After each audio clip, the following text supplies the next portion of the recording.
It was supposed to be a routine flight. Clear skies, stable weather, nothing unusual on the radar. But then the radio crackled. The pilot's voice came through steady, calm, but confused. He reported seeing something strange ahead of him. Something that shouldn't have been there. A structure, reflecting sunlight in every direction. Moments later, he said the words that would haunt investigators for decades. Control. I'm seeing what looks like a city. A city made of glass. Seconds later, the transmission ended, and the pilot vanished. No distress call, no wreckage, no explanation. Just one chilling message about something impossible in the sky. The pilot was experienced. Thousands of hours in the air. A spotless safety record.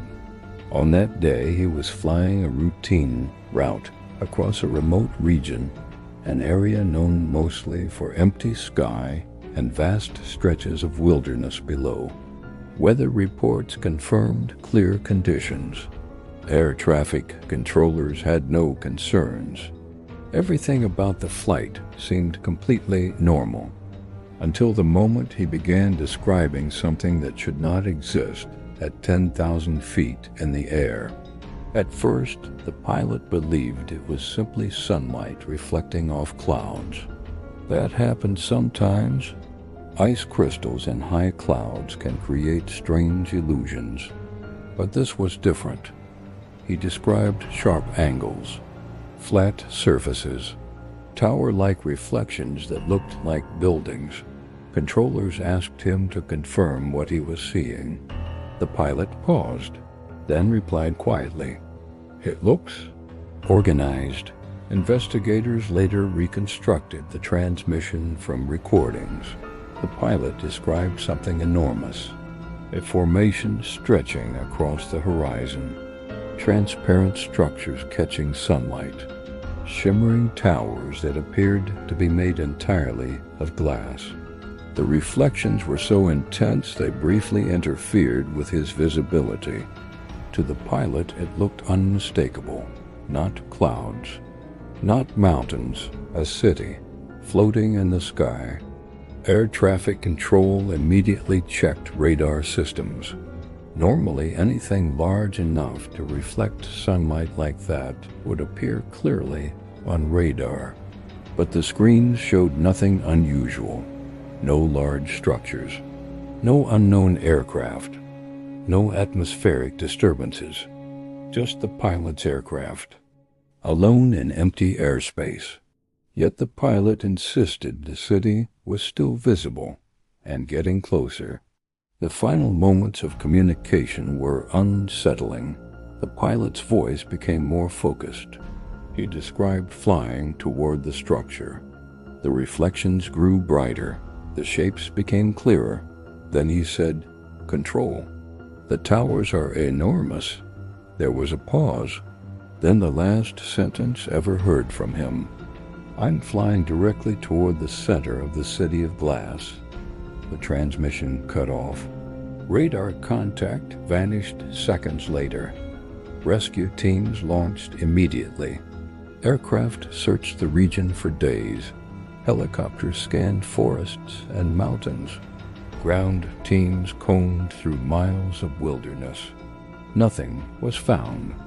No wreckage, no debris, no emergency beacon. The aircraft had simply disappeared. Aviation investigators studied every piece of data: flight path records, weather data, radar logs, communication recordings. The pilot had not reported mechanical problems. No engine failure. No sudden descent. The aircraft simply vanished from radar, as if it had never been there. Experts began proposing theories. Some believed the pilot had encountered a rare atmospheric illusion. Under certain conditions, temperature layers in the atmosphere can bend light. This phenomenon, called a superior mirage, can make distant landscapes appear to float in the sky. Cities hundreds of miles away can sometimes appear suspended above the horizon. But critics of this theory point out something important. The pilot described moving toward the city, and the radar disappearance happened at the exact same moment. Another theory suggested something more secretive. Some aviation researchers speculate that the pilot may have accidentally approached a classified military project, advanced experimental aircraft, reflective structures, or high-altitude testing facilities. If such a project existed, it would explain the sudden loss of radar contact and the lack of public information. But no government agency has ever confirmed such a theory. Then there are the more mysterious possibilities.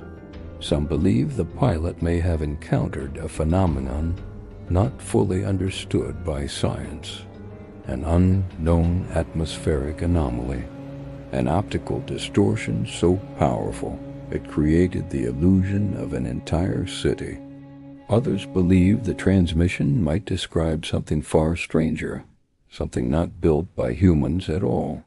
But without evidence, these ideas remain speculation. Decades later, the mystery remains unsolved. The pilot was never found. His aircraft was never recovered, and the city made of glass remains unexplained. The final recording of his voice still exists in aviation archives. A calm, professional pilot describing something impossible, something shining in the sky, something that looked like an entire city made of glass, then silence. Perhaps it was an illusion. Perhaps it was something secret. Or perhaps the pilot really did see something extraordinary that day, something that no one else has ever reported again. Whatever the truth is, one thing remains certain. Somewhere in the endless sky, a mystery still waits to be solved, and the final words of a missing pilot continue to echo through aviation history. I'm flying toward a city made of glass.